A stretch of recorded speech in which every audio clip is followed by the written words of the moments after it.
الحمد لله نحمده ونستعينه ونستغفره ونؤمن به ونتوكل عليه ونعوذ بالله من شرور أنفسنا ومن سيئات أعمالنا من يهده الله فلا مضل له ومن يضلله فلا هادي له وأشهد أن لا إله إلا الله وحده لا شريك له وأشهد أن محمدا عبده ورسوله أما بعد فإن خير الحديث كتاب الله وخير الهدي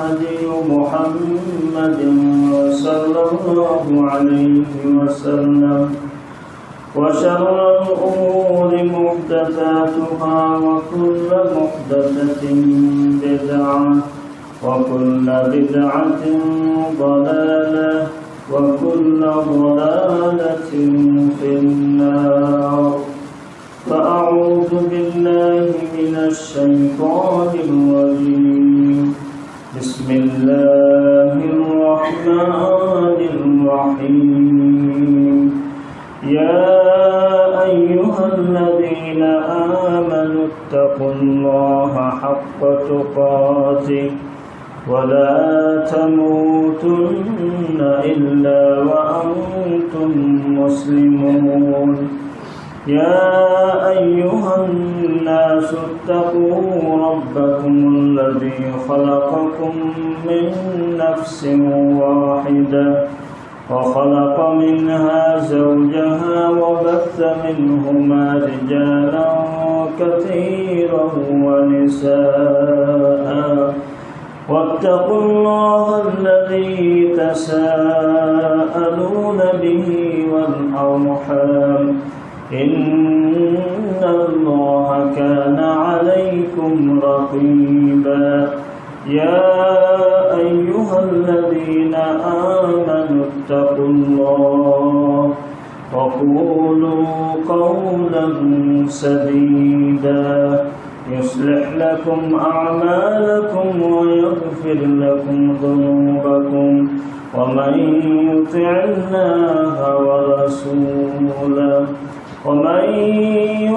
الله ورسوله فقد فاز فوزا عظيما وقال تعالى وقال ربكم ادعوني أستجب لكم إن الذين يستكبرون عن عبادتي سيدخلون جهنم داخرين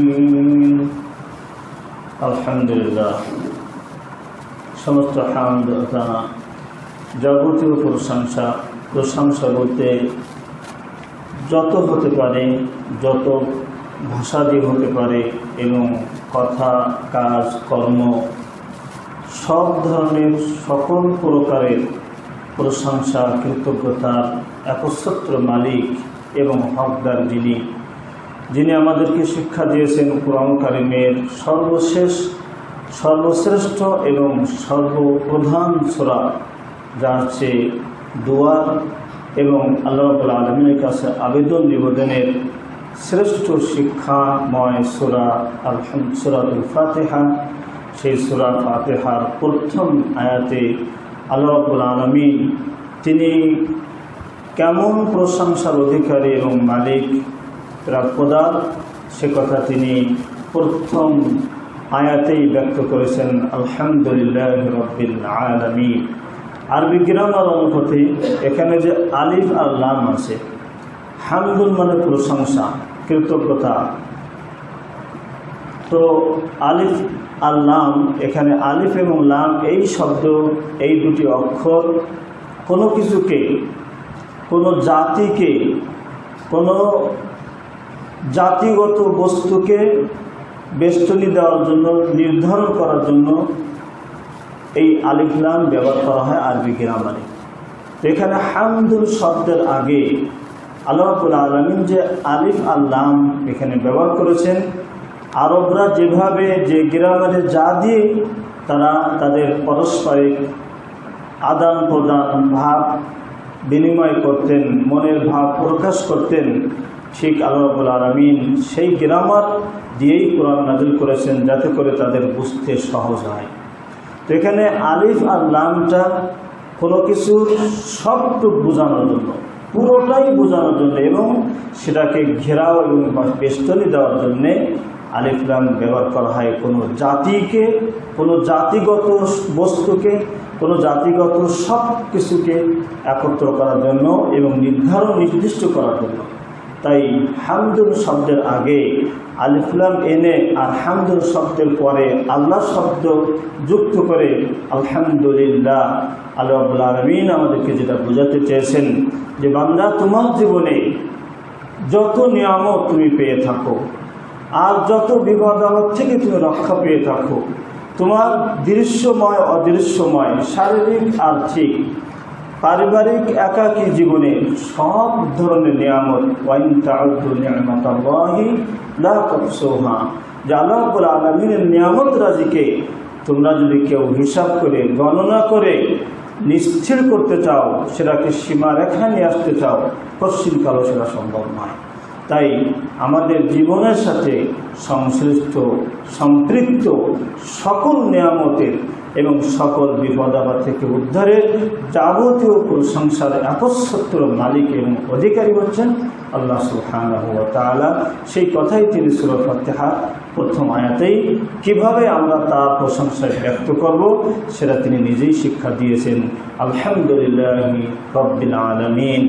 যাবতীয় প্রশংসা, প্রশংসা বলতে যত প্রকারের হতে পারে, যতভাবে হতে পারে আর যত কিছুর প্রশংসা হতে পারে, সেই সব প্রশংসা একচ্ছত্র মালিক এবং অধিকারী হচ্ছেন রব্বুল আলামিন, বিশ্বর জাহানের একমাত্র একচ্ছত্র প্রতিপালক এবং নিয়ন্ত্রণকারী আল্লাহ সুবহানাহু ওয়া তাআলা।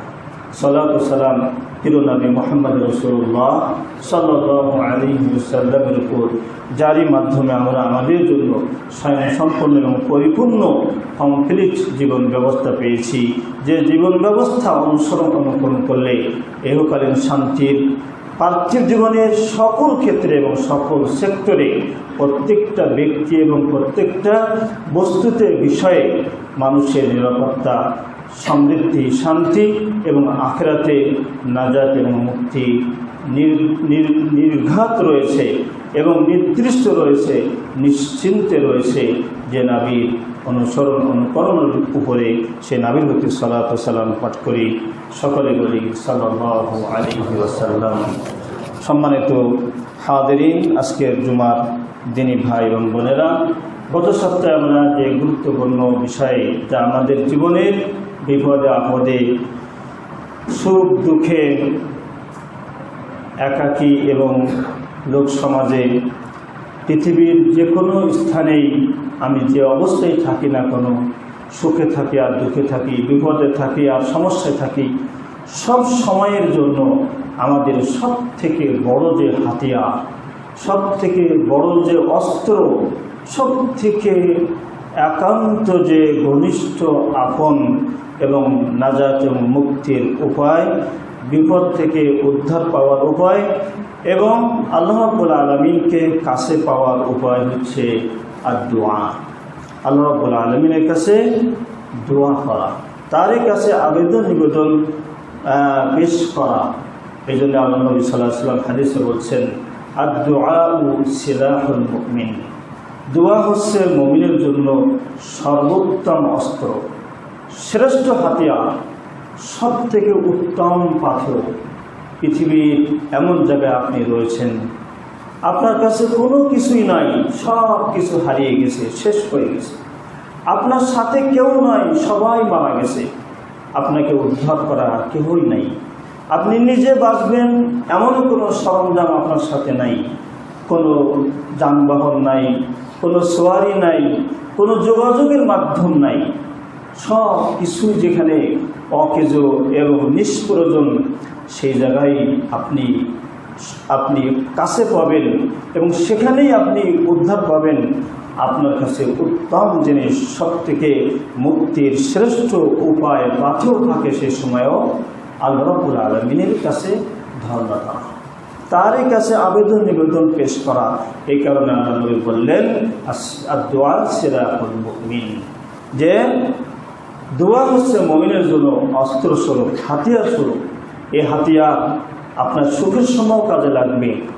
আল্লাহ নবী সাল্লাল্লাহু আলাইহি ওয়াসাল্লাম হাদিসে বলছেন, যারা আল্লাযীনা ইয়াদউনা ফির রাখাই, যারা আল্লাহর কাছে ধর্ণা ধরে, আল্লাহ রাব্বুল আলামিনের শরণাপন্ন হয়, তারই কাছে নিজেদের আবেদন নিবেদন পেশ করতেই থাকে, যদিও সে সুখের মধ্যে রয়েছে, অভাবমুক্ত অবস্থায় রয়েছে, শারীরিকভাবে সুস্থতায় আছে, পারিবারিকভাবে শান্তি সুখে আছে। এমন সময়ও যদি সে আল্লাহর কাছে তার দুয়ার এই অস্ত্র ব্যবহার করতেই থাকে, আল্লাহ নবী সাল্লাল্লাহু আলাইহি ওয়াসাল্লাম বলছেন, তার এই সুখের সময় দোয়াগুলি, তার বিপদের সময়, তার প্রয়োজনের সময়, তার সমস্যার সময় এই দোয়ার বরকতেই সামনের অগ্রিম ওই বিপদগুলি আল্লাহ রাব্বুল আলামিন তার থেকে দূর করে দেন। সুবহানাল্লাহ।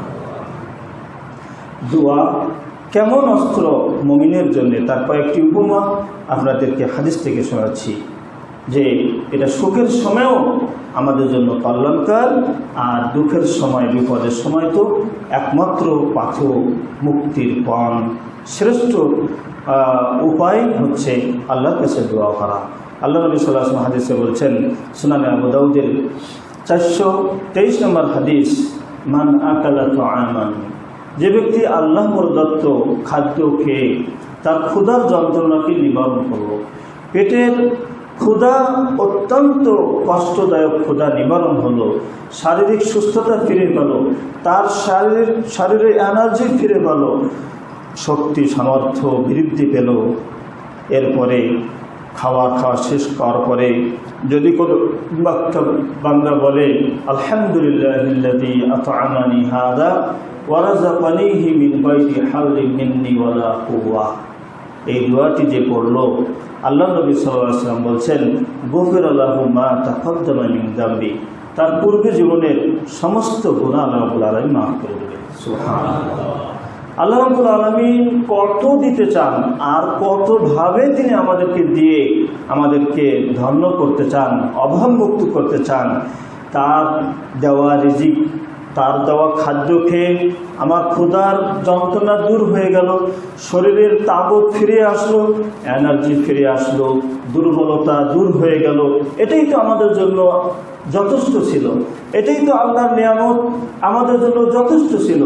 কিন্তু এই সব কিছু উপরন্ত যদি কেউ এই দোয়াটি পাঠ করে খাওয়ার শেষে আল্লাহর প্রশংসা করে, আল্লাহ নবী বলছেন যে তার পূর্বের জীবনের সব গুনাহ আল্লাহ মাফ করে দেবেন। সুবহানাল্লাহ। এই জন্য সম্মানিত দিনী ভাই বোনেরা, খাওয়ার শেষে দুটি দোয়া হাদিসে পাওয়া যায়। এই দোয়া আর একটা দোয়া যেটা কমন আমাদের ভারত মহাদেশে পড়ে মানুষ, আলহামদুলিল্লাহিল্লাযী আত'আমানা ওয়া সাকানা ওয়া জাআলানা মিনাল মুসলিমিন। মিনাল শব্দটা হাদিসে নাই, কিন্তু জাআলানা মুসলিমিন এই দোয়াটিও পড়া যায় মিন শব্দটা বাদ দিয়ে। তবে এই দোয়াটা পড়লে কিন্তু এই দোয়ার শেষে আল্লাহ নবী এই ফজিলত কথা উল্লেখ করেন নাই। এই যে অতিরিক্ত পাওয়া বোনাস হিসেবে পুঞ্জীভূত গুনাহ রাশিকে মাফ করে নিতে পারা, এই সুযোগ কিন্তু আলহামদুলিল্লাহিল্লাযী আত'আমানা ওয়া সাকানা ওয়া জাআলানা মুসলিমিনের মধ্যে আল্লাহ নবী ঘোষণা করেন নেই। এই হাদিসে পরে কিন্তু আল্লাহ নবী অফার দেন নেই পূর্বে জীবনের গুনাহগুলিকে মাফ করে নেওয়া। এই জন্য এই হাদিসের দোয়ায় আলহামদুলিল্লাহিল্লাযী আত'আমানা হাযা ওয়া আলহামদুলিল্লাহিল্লাযী আত'আমানি হাযা ওয়া রাযাকানিহি মিন গায়রি হাওলিন মিন্নি ওয়ালা কুওয়া, এই দোয়াটি পড়ার পরে আল্লাহ নবী এই গুনাহ মাফের এই অফার করেছেন আল্লাহর পক্ষ থেকে। অতএব ওই দোয়া থেকে এই দোয়াটি পড়া আমাদের জন্য বেশি উত্তম হবে, যাতে করে অন্যান্য উপকারিতার খাদ্যের অন্যান্য উপকারিতার সাথে গুনাহ মাফের বিষয়টাও পেয়ে আমরা ধন্য হতে পারি। 2 নম্বর হচ্ছে নমুনা, যে কিভাবে দোয়া মানুষের জন্য তার হাতিয়ার মুক্তির জন্য, উদ্ধারের জন্যে। আল্লাহ নবী সাল্লাল্লাহু আলাইহি ওয়াসাল্লাম বলছেন, লিকুল্লি নাবিয়্যিন দাওয়াতুন ইয়াদউ বিহা, প্রত্যেকটি নবীর জন্য একটি স্পেশাল দোয়া ছিল, যে দোয়া আল্লাহ রাব্বুল আলামিনের কাছে নির্ঘাত কবুল হবে, সঙ্গে সঙ্গে সেটা গ্যারান্টি হবে। এবং সে বিষয়ে আগে থেকে জানিয়ে দেওয়া হয়েছিল যে প্রত্যেক নবীর জন্য স্পেশাল একটা দোয়া আছে। আল্লাহ নবী বলছেন, প্রত্যেক নবী তার সেই স্পেশাল দোয়াটি দুনিয়াতেই ব্যবহার করে ফেলেছেন, দুনিয়াতেই নিয়ে নিয়েছেন। যখনই কওমের অত্যাচার, বিরুদ্ধচরণ সহ্য করতে পারেন নাই, তাদের পক্ষ থেকে অসহযোগিতা এবং আল্লাহ দ্রোহিতা এবং নবীর প্রতি, মুমিনদের প্রতি যখন নির্যাতন, নিপীড়ন যখন সীমা ছাড়িয়ে গেছে, তখন ওই নবীরা সেই দোয়াটি তাদের বিরুদ্ধচরণ কওমের উপরে ব্যবহার করে ফেলেছেন। অর্থাৎ প্রত্যেক নবী সেই স্পেশাল দোয়াটি কাজে লাগিয়েছেন যখন প্রয়োজন হয়েছে। তার মানে হলো সেটা একটি বড় হাতিয়ার, বড় একটি হাতিয়ার হিসেবে নবীরা দুনিয়াতে সেই অস্ত্রকে ব্যবহার করেছেন প্রয়োজনের খাতিরে।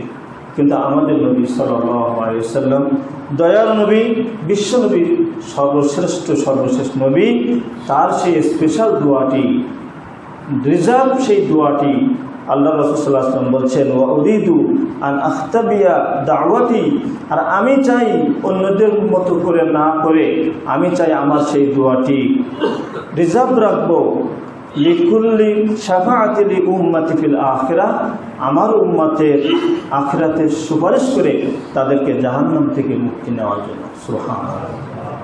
তাহলে এটাও প্রতি নবীদের জন্য একটি বিশেষ হাতিয়ার হিসেবে দোয়া ব্যবহার হয়েছে।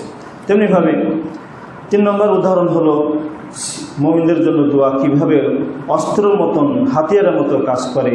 আল্লাহ নবী সাল্লাল্লাহু আলাইহি ওয়াসাল্লাম বলছেন, ইযা আতা আহাদুকুম আহলাহু, যখন তোমাদের মাঝে কেউ তার স্ত্রীর কাছে আসতে চায় এবং বলে, বিসমিল্লাহি আল্লাহুম্মা জান্নিবনা শাইতানা ওয়া জান্নিবিশ শাইতানা মা রাযাকতানা, স্ত্রীর কাছে যাওয়ার সময় তার কাছে এসে তাকে ব্যবহার করার পূর্বে যখন এই দোয়া পড়ে, এই দোয়াটি পাঠ করে, ক্বালা ফারুজিকা ওয়ালাদান, আল্লাহ নবী বলছেন যে তার স্ত্রীর কাছে আসার মাধ্যমে যদি আল্লাহ রাব্বুল আলামিন তাদেরকে সন্তান দান করেন, তো এই দোয়ার কারণে লাম ইয়াদুররুহু শাইতান, ওই সন্তানকে, ওই ছেলে মেয়েকে শয়তান আর তাকে কষ্ট দিতে পারবে না। সুবহানাল্লাহ। এই দোয়াটি পাঠ করে স্ত্রীর কাছে যাওয়ার কারণে যদি আল্লাহ রাব্বুল আলামিন তাদেরকে সন্তান দেন, তাহলে ওই সন্তানকে শয়তান কোনোভাবেই কষ্ট দিতে পারবে না। সুবহানাল্লাহ। তাহলে এটা একটি বড় অস্ত্র, শয়তানকে ঘায়েল করার এবং শয়তান থেকে নিজেদের এবং সন্তানদেরকে নিরাপদে রাখার বড় অস্ত্র হচ্ছে এই দোয়া। এমনকি আল্লাহ নবী সাল্লাল্লাহু আলাইহি ওয়াসাল্লাম বলছেন, জিন শয়তানদের চোখ বন্ধ করার একমাত্র হাতিয়ার হচ্ছে, অস্ত্র হচ্ছে বিসমিল্লাহ। একমাত্র অস্ত্র হচ্ছে বিসমিল্লাহ। বিসমিল্লাহর মাধ্যমেই আমাদের চিরশত্রু শয়তানের চোখ বন্ধ হয়। এই জন্যে আল্লাহ নবী সাল্লাল্লাহু আলাইহি ওয়াসাল্লাম যখন বাথরুমে যেতেন, পেশাব পায়খানার কাজে যখন যেতেন, তখন তিনি পেশাব পায়খানার যাওয়ার সময় তিনি বলতেন, বিসমিল্লাহ আল্লাহুম্মা ইন্নী আউযু বিকা মিনাল খুবুথি ওয়াল খাবাইথ।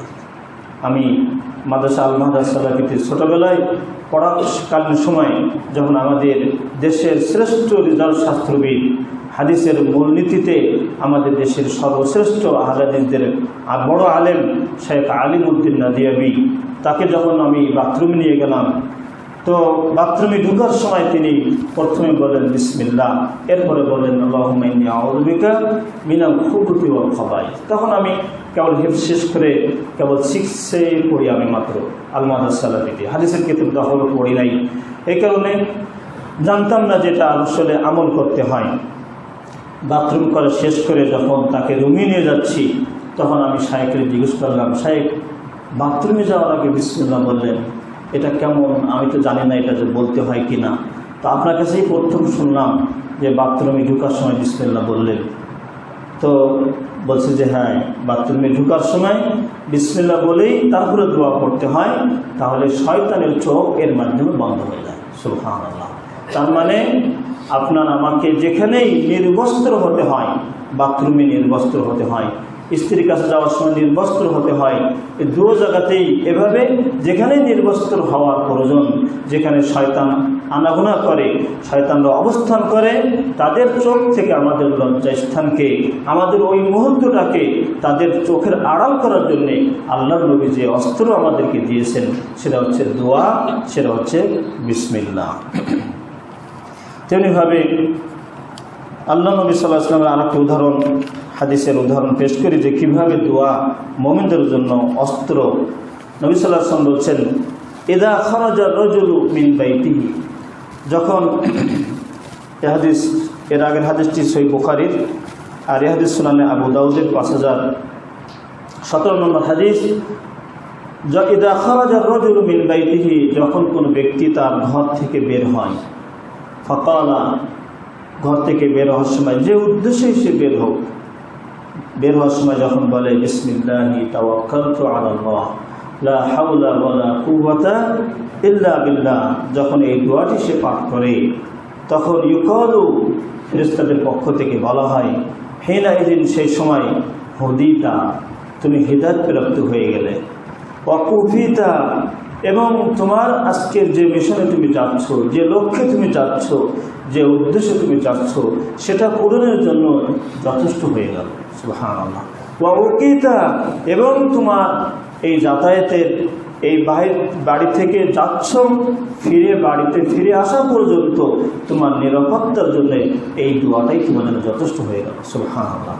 ফাতানাহা লাহু শাইতান, আল্লাহ নবী সাল্লাল্লাহু আলাইহি ওয়াসাল্লাম বলছেন, যখন সে এই দোয়াটি পড়ে বাড়ি থেকে বের হয়, ফেরেশতারা তাকে 3টা সুসংবাদ দিলেন যে তুমি হিদায়াত পেয়ে গেলে, তোমার জন্য যথেষ্ট হয়ে গেল, নিরাপত্তার জন্য তুমি গ্যারান্টি স্বরূপ পেয়ে গেলে। বরং 4 নম্বর হচ্ছে ফাতানাহা লাহু শাইতান, শয়তান তার থেকে দূরে পালায়, শয়তান তার থেকে সরে যায়। তখন ফাকালা লাহু শাইতানুন আখার, তখন অন্য শয়তান এই শয়তানকে বলে যে মালির রাজুল, এই ব্যক্তির কি হলো, তুমি যে এর পাশ ধরছো না, তুমি যে এর সাথে যাচ্ছ না। তখন বলে যে ফাকালা, শয়তান বলে যে ও এমন দোয়া পড়েছে যে দোয়ার মাধ্যমে সে হুদিয়া ওয়া কুফিয়া ওয়া উকিয়া, সে হিদায়াত প্রাপ্ত হয়ে গেছে, সে তার নিরাপত্তা পেয়ে গেছে, এবং তার জন্য এই দোয়া যথেষ্ট হয়ে গেছে, এজন্য আমি তার সঙ্গ হতে পারছি না। সুবহানাল্লাহ।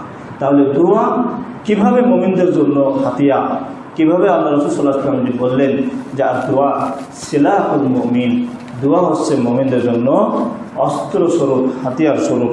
তার কিছু নমুনা আল্লাহ নবীর হাদিস থেকে এবং তার জীবনের আমল থেকে আমরা জানলাম। সম্মানিত হাজিরিন, এখন বলবো যে বিশেষ কিছু দোয়া, এখন আমার কাছে 2টি বিষয় রয়েছে। একটি বিষয় হলো যে বিশেষ কিছু সময় এবং স্থান আছে, যে সময় এবং স্থানগুলিতে আল্লাহ রাব্বুল আলামিনের কাছে দোয়া বেশি করে কবুল হয়, অধিক হারে কবুল হয়। দোয়া তো সার্বক্ষণিক কবুল হয়, যে কথা আমি গত সপ্তাহে আপনাদেরকে বলেছিলাম যে দোয়া যিনি করবেন, যিনি আল্লাহর কাছে অ্যাপ্লাই করবেন, আবেদন করবেন, তিনি কোন জায়গায় বসে করবেন, কোন বিষয় করবেন, কত পরিমাণ তার দাওয়া এবং দাবি, এ সব কিছু আল্লাহ রাব্বুল আলামিন বান্দাদের জন্যই ওপেন করে রেখেছেন। এগুলো বান্দাদের কাছেই অপশন দিয়ে রেখেছেন,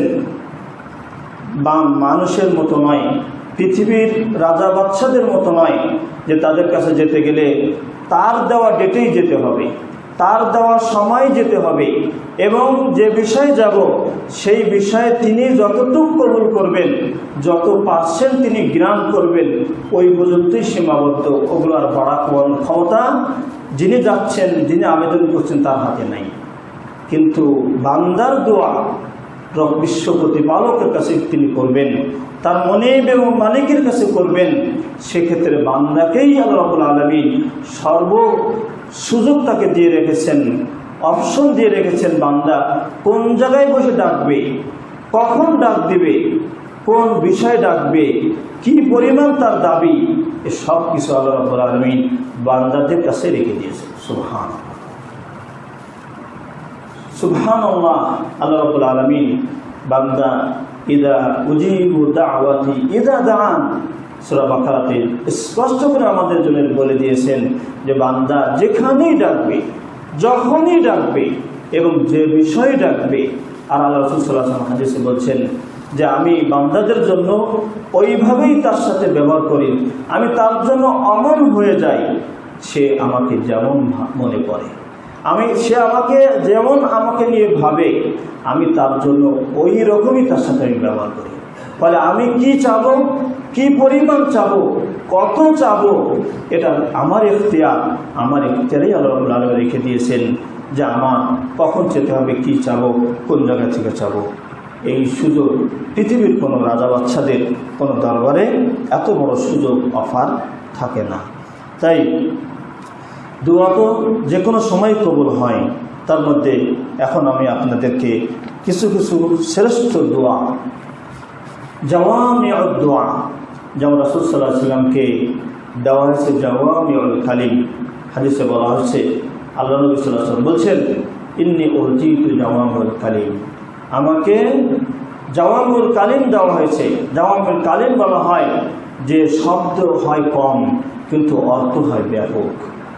শব্দ কম, ওয়ার্ড কম, কিন্তু তার ভিতরে মিনিং, তার ভিতরে অর্থ অত্যন্ত ব্যাপক, সুদূর প্রসারী।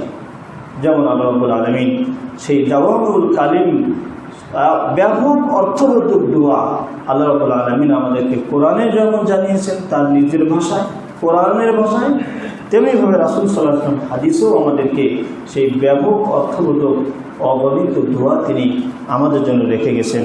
এখন আমি সেই কোরআন থেকে কিছু অসংখ্য রয়েছে অর্থবোধক দোয়া, ব্যাপক অর্থবোধক দোয়া, তার মধ্যে কিছু কিছু কোরআন থেকে এবং হাদিস থেকে আপনাদেরকে শোনাচ্ছি, যেগুলো আমরা আমল করে থাকি এবং যদি না করি তাহলে ইনশাআল্লাহ এগুলো আমরা লুফে দেব আমল করার জন্যে।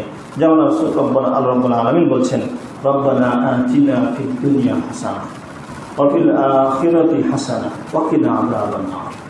এই যে হাসানা শব্দটা, রব্বানা আতিনা ফিদ দুনিয়া হাসানা, আল্লাহ আপনি আমাকে হাসানা, পার্থিব জীবনে হাসানা দান করুন।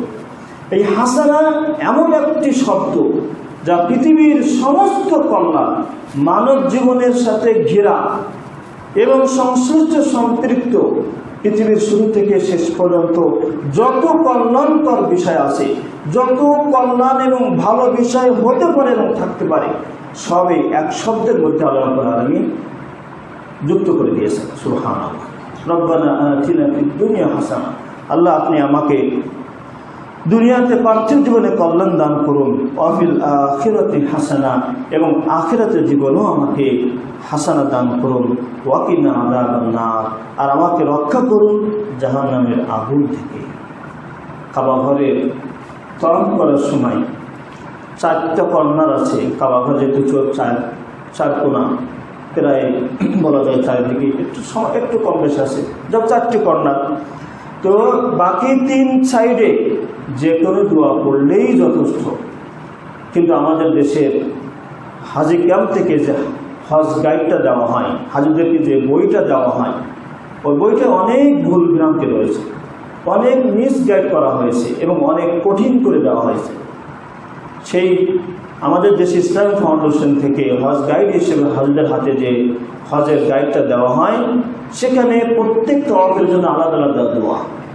কত হাজিরা আছে যারা আসলে একেবারে অশিক্ষিত, অনেকেই গ্রাম অঞ্চল থেকে সারা জীবন বহু কষ্ট করে বিভিন্ন জমি জমা বিক্রি করে যাচ্ছে, অথচ তিনি কোনো দিকে পড়াশোনা করেন নাই।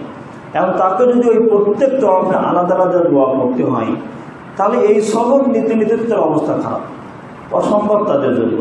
ইসলাম এভাবেই মানুষকে কঠিন করে দেয়নি, বরং বাকি 3টা তওয়াফের সময় কাবার 3 সাইডে চলার সময় সে যে দোয়াই পড়বে যথেষ্ট। তার নিজের ভাষায় বলুক, আল্লাহ রসুলের ভাষায় বলুক, কোরআনের ভাষায় বলুক, যেভাবেই দোয়া করবে যথেষ্ট। তাসবিহ তাহলিল কোরআন তেলাওয়াত সূরা যা মুখস্থ আছে সেগুলো পড়ুক, তাতে কোনো সমস্যা নেই।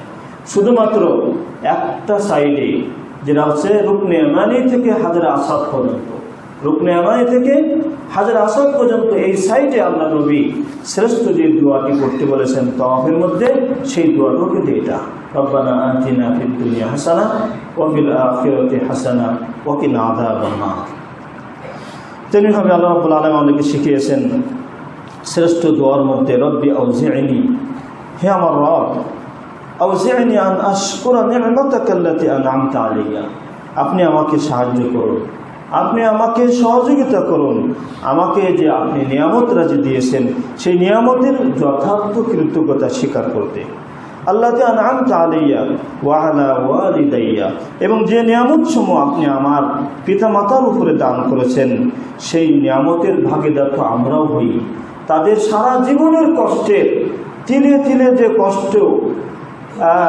কষ্ট করে যে অ্যাসেট তারা রেখে যায়, যে স্বামী সম্পত্তি তারা রেখে যায়, এবং আমাদের জীবনের জন্ম থেকে শুরু করে আমাদের বড় হওয়া পর্যন্ত তাদের সেই রক্ত ঝরানো, ঘাম ঝরানো এবং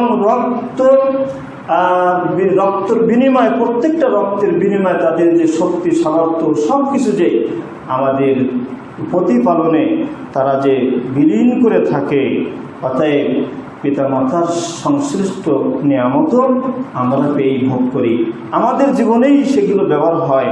তাই তাদের শারীরিক কায়িক পরিশ্রম হোক আর রেখে যাওয়া সয় সম্পত্তি অ্যাসেট হোক, সেগুলোর নিয়ামত তো আমরা ভোগীদার হই তাদের পরে। ওয়ান আমালা সালিহান তারদা, এবং আপনি আমাকে সাহায্য করুন আমাকে এমন সৎ আমল করতে যে আমলের প্রতি আপনি সন্তুষ্ট, যে আমল আপনি আপনার কাছে পছন্দের এবং তাতে আপনি খুশি হন। ওয়া আসলিহ লি ফি যুররিয়াতি, এবং আমাকে সংশোধন করে দেন। ওয়া যুররিয়াতি, এবং আমার সন্তানদের ব্যাপারে আপনি আমাকে সংশোধন করে দেন, অর্থাৎ তাদেরকে যেভাবে প্রতিপালন করলে আমার সত্যিকারে আমি পিতা হয়ে, আমি অভিভাবক হিসেবে আমার দায়িত্ব পালন হবে, আমার আপনার পক্ষ থেকে যে নির্দেশ রয়েছে, দায়িত্ব রয়েছে অভিভাবক হিসেবে সন্তান পালনের, ঠিক যেভাবে তাদেরকে পালন করলে আমার দায়িত্ব আপনার পক্ষ থেকে আসা দায়িত্ব পালন হবে এবং সন্তানেরা সত্যিকারে যোগ্য সন্তান হবে। অতএব আমার সন্তানদের ব্যাপারেও আপনি আমাকে সংশোধন করে দিন।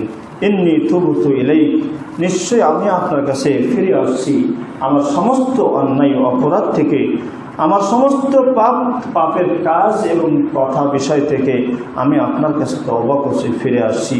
ওয়া ইন্নী মিনাল মুসলিমিন, আর নিশ্চয় আমি আত্মসমর্পণকারীদের একজন। এভাবে আল্লাহ রাব্বুল আলামিন আমাদেরকে দোয়া শিখিয়েছেন। তাহলে এখানে আপনার ব্যক্তি জীবন, পারিবারিক জীবন, পিতামাতার জীবন, পারিবারিক জীবন, অর্থনৈতিক জীবন, দুনিয়ার জীবন, আখিরাতের জীবন, সবই কিন্তু আল্লাহ রাব্বুল আলামিন এই দোয়ার মধ্যে অন্তর্ভুক্ত করেছেন। এমন শ্রেষ্ঠ দোয়া আল্লাহ আমাদেরকে শিখিয়েছেন।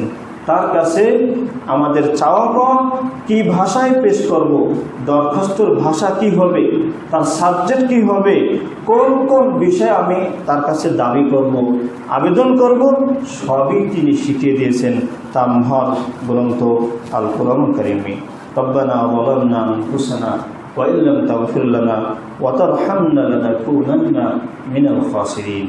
পিতা, গত সপ্তাহে যেমন যেটা বলেছিলাম যে আদি পিতা এবং মাতা আদম আর হাওয়ার অন্যায় হলো, সেই অন্যায় যা দিয়ে, যে বাক্য দিয়ে, যে দোয়ার মাধ্যমে আমাদের সেই পিতামাতার অন্যায়কে আল্লাহ মাফ করলেন, সন্তানদের জন্যই সেই একই সিলেবাস কোরআন কারীমে দিয়ে দিলেন, যাতে করে পিতামাতাকে যেভাবে ক্ষমা করা হয়েছে সন্তানদেরকেও যেন সেভাবে তিনি ক্ষমা করে নিতে পারেন। এই জন্যই তো একই সিলেবাস পিতামাতা এবং সন্তানদের জন্য আল্লাহ রাব্বুল আলামিন আমাদেরকে জানিয়েছেন। সুবহানাল্লাহ। রব্বানা যালামনা আনফুসানা, হে আমাদের রব, নিশ্চয় আমরা আমাদের প্রতি জুলুম করেছি, অবিচার করেছি। ওয়া ইল্লাম তাগফির লানা, যদি আপনি মাফ না করেন, ওয়া তারহামনা, করুণা না করেন আমাদের প্রতি, লানাকুনান্না মিনাল খাসিরিন, তা তো অবশ্যই আমরা ক্ষতিগ্রস্তদের অন্তর্ভুক্ত হয়ে যাব।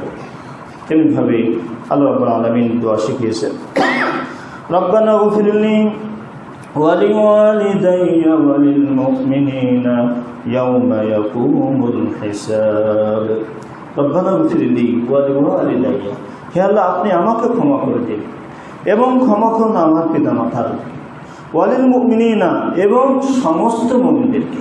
আল্লাহ কাউকেই বাদ রাখেননি, নিজেরটা আগে, তারপরে পৃথিবীর মধ্যে সব থেকে বেশি হকদার যারা পিতামাতা।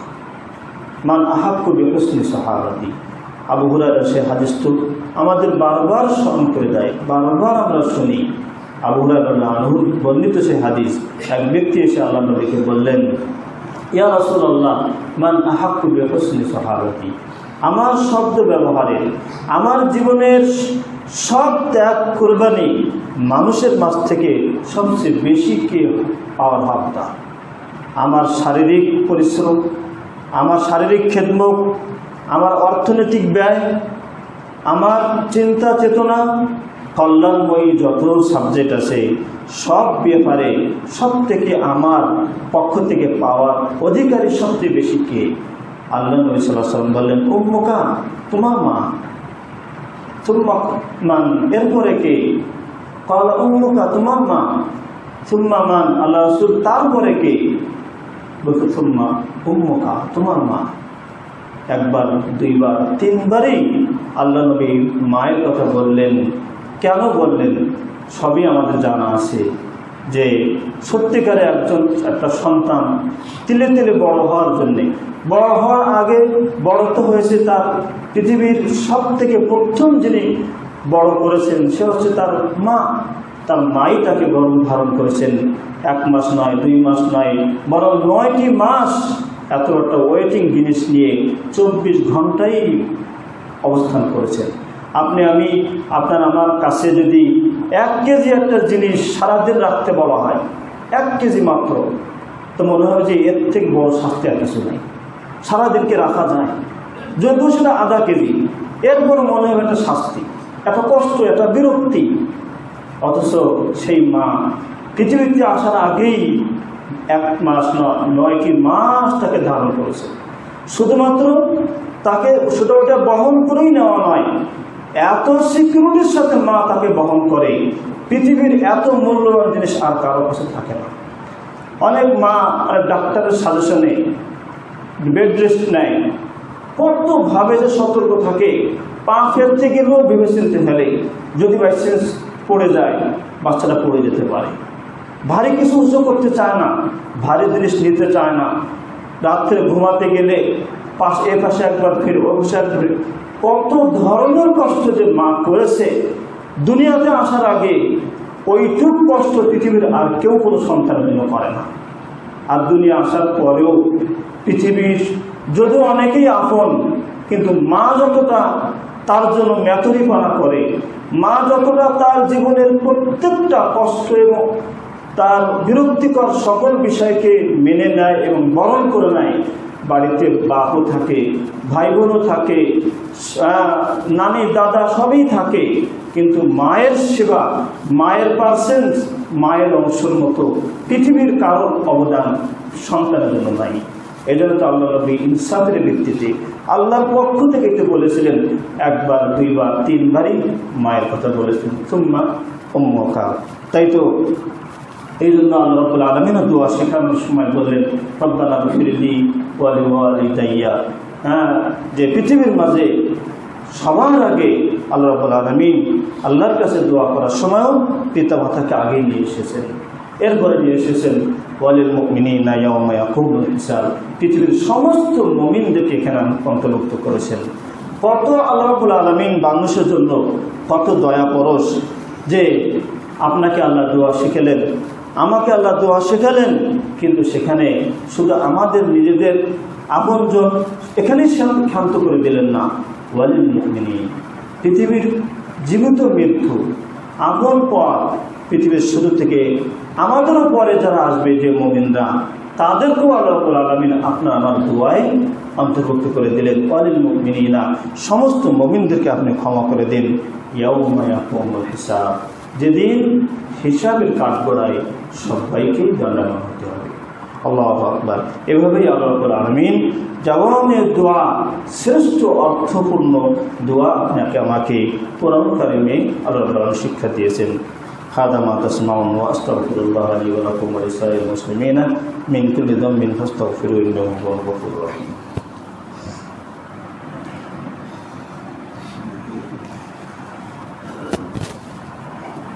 আলহামদুলিল্লাহি রাব্বিল আলামিন ওয়াল আকিবাতু লিল মুত্তাকিন والصلاة والسلام على خير الأنبياء والمرسلين نبينا محمد وعلى آله وصحبه أجمعين أما بعد।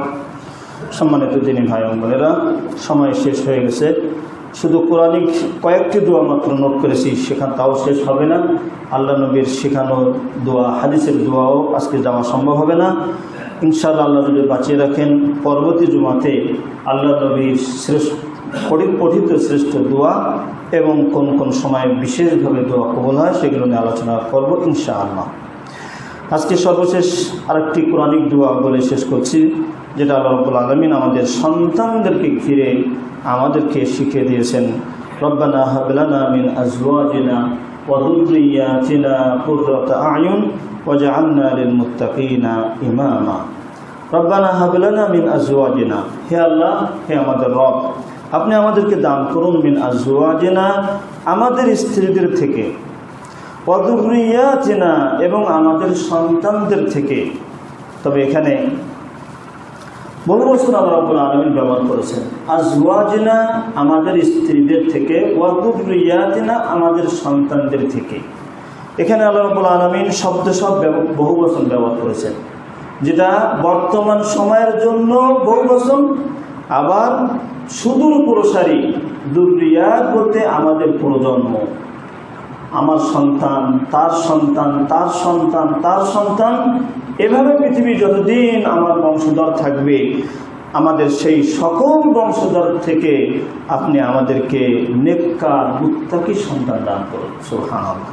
শুধু আমার সন্তানদের জন্য না, এই জন্যই আল্লাহ রাব্বুল আলামিন এই ব্যাপক অর্থ বোঝানোর জন্যেই তিনি এখানে আজওয়াজিনা, যেমন আমার স্ত্রী, আমার সন্তানের স্ত্রী, আমার পুতার স্ত্রী, এভাবে যত আমার বংশের ভিতরে পুরুষ সন্তান আসবে, তাদের যাদের দ্বারা বিবাহ শাদী করবে, তাদের সকল স্ত্রীদের থেকে, আর আমার সন্তান এবং আমার সন্তানের সন্তান, তার সন্তানের সন্তান থেকে যত সন্তান আপনি আমাদেরকে দান করবেন, সকলকে আপনি কি করুন, মিন আজওয়াজিনা ওয়া যুররিয়াতিনা কুররাতা আয়ুন, চোখ জোড়ানোর সন্তান আমাদেরকে দান করুন।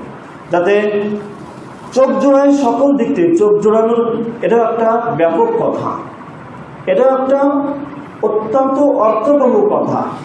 চোখ জোড়াবে যদি সন্তানটা সকল দিক থেকে সুন্দর হয়, অবয়বে, কাঠামোতে, রঙে, এবং বেশি চোখ জোড়ানোর বিষয় হচ্ছে তার আখলাক, চরিত্রে এবং তার দিনদারিতায়। এগুলো হচ্ছে পিতামাতার জন্য সব থেকে বেশি চক্ষু শীতলকারী। সন্তান যদি সচ্চরিত্রবান হয়, সন্তান যদি দিনদার পরিস্থিতির হয়, অনেক বিশেষ করে দিনদার অভিভাবক পিতামাতার সব থেকে বড় কামনা সন্তানদের ক্ষেত্রে তারা যেন দিনদার হয়, তারা যেন নামাজি হয়, তারা যেন আখিরাতমুখী হয়, এটাই তাদের সব থেকে বড় চক্ষু শীতলকারী। তাই এখানেও আল্লাহ রাব্বুল আলামিন যতগুলো শব্দ এখানে ব্যবহার করেছেন, প্রত্যেকটাই অত্যন্ত ব্যাপক। কুররাতা আয়ুন, চক্ষু শীতলকারী, সকল দিক থেকে যেন চক্ষু শীতলকারী সন্তান হয়, সেটা আল্লাহ আমাদেরকে শিখিয়ে দিয়েছেন তার কাছে অ্যাপ্লাই করার জন্যে। এরপরে বলছে ওয়াজআলনা লিল মুত্তাকিনা ইমামা, আর এই সকল কল্যাণ তো দেবেনই, সাথে সাথে আমাদেরকে ওয়াজআলনা, আমাদের এই সকলকে, আমার পরিবার, পরবর্তী কোনো জেনারেশন, আমার সমস্ত বংশধরকে আপনি মুত্তাকিনদের ইমাম বানিয়ে দিন। সুবহানাল্লাহ। এটা একটা ব্যাপক শব্দ, যে মুত্তাকিনদের ইমাম, তার মানে তাকওয়ার সর্বোচ্চ পর্যায়। কারণ ইমাম কারা হয়, মডেল কারা হয়, অনুসরণীয় ব্যক্তি হতে গেলে সে কতটা উন্নত জীবন না হলে মানুষ তার অনুসরণ করতে পারে। ওয়াজআলনা লিল মুত্তাকিনা ইমামা, আপনি আমাদেরকে করে দিন মুত্তাকিনদের ইমাম, মুত্তাকিনদের অনুসরণ ব্যক্তি। তার মানে শ্রেষ্ঠ, আমি যেন নিজে শ্রেষ্ঠ হতে পারি, আমার সন্তান যেন শ্রেষ্ঠ হতে পারে, আমার জেনারেশন পরবর্তী প্রজন্ম যেন এভাবেই কাল সবসময় কালের ধারাবাহিকতায় কিয়ামত পর্যন্ত যেন আমার বংশধার শ্রেষ্ঠত্বের মধ্যেই তাদের ইহকাল পরকাল হয়। এই জামে মানে এই অর্থবহ দোয়া আল্লাহ আপনাদেরকে আমাকে শিখিয়ে দিয়েছেন, যাতে করে আমরা এগুলো পেয়ে তার কাছ থেকে ধন্য হতে পারি। আল্লাহ সুবহানাহু ওয়া তাআলা যেহেতু তিনি নিজেই আমাদের অ্যাপ্লাইয়ের শব্দ বাছাই করে দিয়েছেন, বিষয় বাছাই করে দিয়েছেন এবং ব্যাপক অর্থ তিনি এগুলো আমাদেরকে দান করেছেন, অবশ্যই তার উদ্দেশ্য হলো যেহেতু আমাদেরকে দেওয়া, অতএব এই সমস্ত শ্রেষ্ঠ দোয়া আমল করার মাধ্যমে এই দোয়াগুলি ব্যবহার করে এই দোয়াগুলির তার কাছে ব্যক্ত করে তিনি যেটা আমাদেরকে দিয়ে ধন্য করতে চাইছেন আমাদেরকে, আমরা যেন সেটা করে আমরা ধন্য হতে পারি। তার কাছে যেন আমরা এই সমস্ত শ্রেষ্ঠ দোয়াগুলি দিয়ে তার কাছে আমরা বেশি বেশি দোয়া করতে পারি, আর দোয়ার মাধ্যমেই ইহকাল এবং পরকালের সার্বিক কল্যাণ এবং সার্বিক ক্ষয়ক্ষতি থেকে আমরা উদ্ধার পেতে পারি। আল্লাহ আমাদের সকলকে সেই তৌফিক দান করুন, আমিন। ইন্নাল্লাহা ওয়া মালাইকাতাহু ইউসাল্লুনা আলান নবী ইয়া আইয়ুহাল্লাযীনা আমানু সাল্লু আলাইহি ওয়া সাল্লিমু তাসলিমা। اللهم صل على محمد وعلى آل محمد كما صليت على إبراهيم وعلى آل إبراهيم إنك حميد مجيد. اللهم بارك على محمد وعلى آل محمد كما باركت على إبراهيم وعلى آل إبراهيم إنك حميد مجيد. ربنا آتنا في الدنيا حسنة وفي الآخرة حسنة وقنا عذاب النار. رب اجعلني مقيم الصلاة ومن ذريتي ربنا وتقبل دعاء. ربنا اغفر لي ولوالدي وللمؤمنين يوم يقوم الحساب. رب ارحمهما كما ربياني صغيرا. رب ارحمهما كما ربياني صغيرا. ربنا هب لنا من أزواجنا وذرياتنا قرة أعين واجعلنا للمتقين إماما. اللهم اشف مرضانا ومرضاة المسلمين جميعا. اللهم احفظ بلادنا واحفظ بلاد المسلمين جميعا. আমাদের মাঝে বেশ কিছু সাইন আসছেন, বিভিন্ন অসুবিধা এবং অসহায়ের অবস্থার ভিতর দিয়ে তাদের জীবন যাচ্ছে। অতএব আপনারা সকলেই আজকে শ্রেষ্ঠ দিন জুমার দিনে মুসলিমদের সবথেকে এবং আনন্দের দিনে তাদেরও আনন্দের জন্য আপনারা তাদেরকে দান সাকাত করে আপনারা ইনশাআল্লাহ তাদেরকে সহায়তা করবেন। আল্লাহ সুবহানাহু ওয়া তাআলা আমাদের প্রতিষ্ঠানগুলিকে মসজিদ, মাসাজিদ ও মাদারিস সকল প্রতিষ্ঠানগুলিকে আল্লাহ রাব্বুল আলামিন যেন কবুল এবং মঞ্জুর করে নেন। কিয়ামত পর্যন্ত এগুলোর দ্বারা তাওহীদ এবং সহিহ সুন্নাহর খেদমত দেওয়া, নেওয়া এবং পাওয়ার আল্লাহ আমাদের তৌফিক দান করুন এবং এর পিছনে আমাদের সবাইকে সবসময় আন্তরিকতার সাথে এর পিছনে নিজেরা এবং সন্তানদেরকে এগুলোর পিছনে ব্যয় করার আদর্শ যেন আমরা রেখে যেতে পারি। আল্লাহ আমাদের তৌফিক দান করুন। সুবহান রাব্বিকা রাব্বিল ইজ্জাতি আম্মা ইয়াসিফুন ওয়া সালামুন আলাল মুরসালিন আলহামদুলিল্লাহি রাব্বিল আলামিন।